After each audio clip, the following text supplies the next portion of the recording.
There are now 6 new print designs available from my website acaciame.com. These prints are available also as actual size prints which match the original artwork almost exactly. It's the next best thing to owning the original artwork on a budget. The prints have been professionally color matched and I personally name and sign each one. So if you like prints, then maybe have a little look. And without further ado, let's watch a video.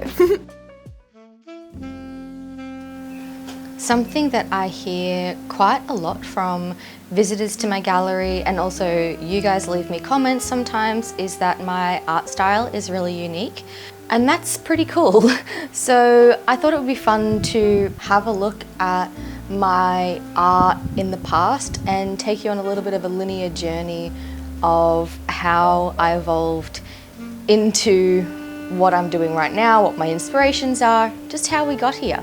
So I've got my notes, I've got a whole bunch of photos here on my Google Drive from many years ago. I suppose we can start like near enough at the beginning, about 10 years ago when I was creating black and white pencil drawings. I used to actually do a lot of people. I think my dad has this painting, this drawing actually is of John Lennon.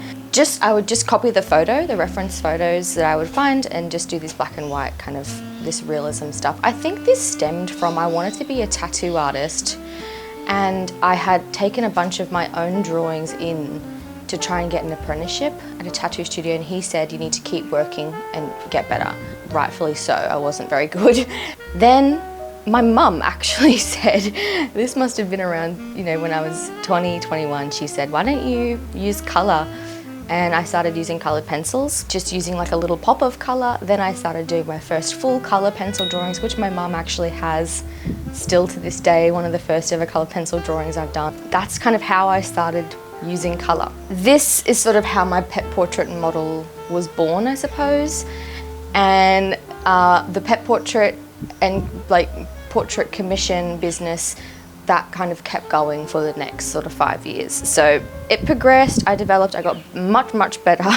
But also throughout this whole time, I was still trying to be creative. So I was still doing like portraits of things that I loved, you know, like Frida Kahlo. I did like a color pencil portrait of Princess Leia from Star Wars because I love Star Wars.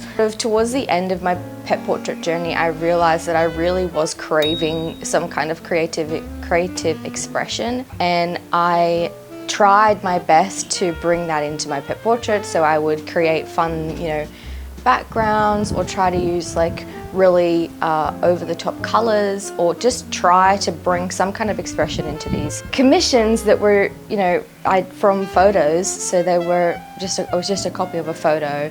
So that's when I started creating more with soft pastel, trying to be more expressive, and this is where my idea of the painting of the week was born. A few years ago I used to do the painting of the week, and every Sunday I would release a new original artwork that I'd worked on that week that was for sale for a really fair price, because I was just creating art just for the fun of it, because I really wanted to practice my skills and also practice selling original artwork to see if it would be viable. Yeah, I have dabbled with the idea of doing that again and how I could do it again, but if any of you were around for that time, I would love to hear your feedback and, you know, say, hey, I was there, I remember paintings of the week, or I've got one. That would be so cool. I then for the first time started using acrylic paint. I felt a little bit restricted by soft pastel.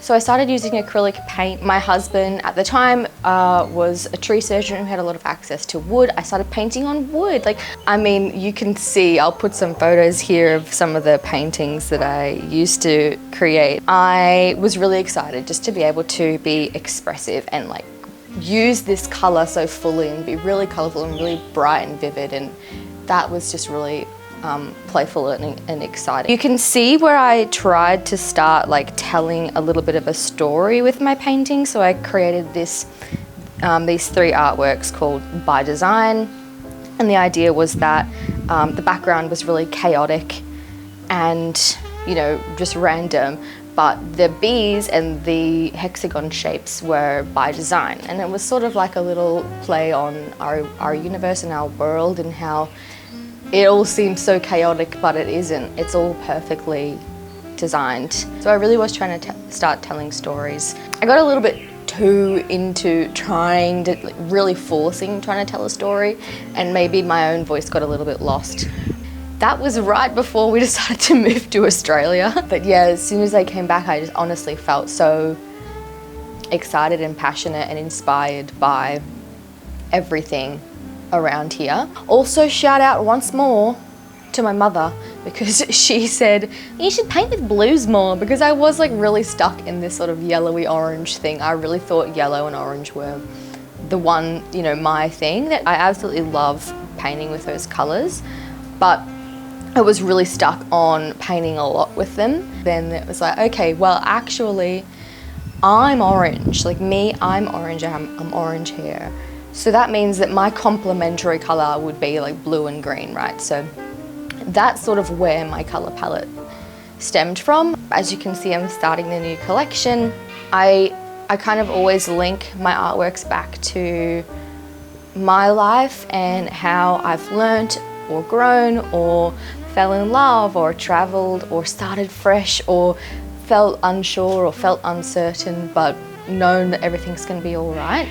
Those sort of feelings and that sort of use of storytelling, I think, is something that has really shaped my artwork and helped me also learn about myself a lot too. Now we're here, and I fully expect for my art to keep growing and changing, and as I learn and evolve and as my story keeps changing as well.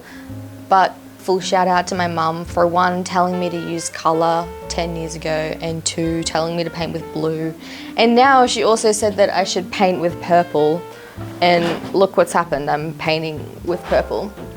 I hope this was an interesting sort of flashback. I don't know if it's very linear. It's probably more like this.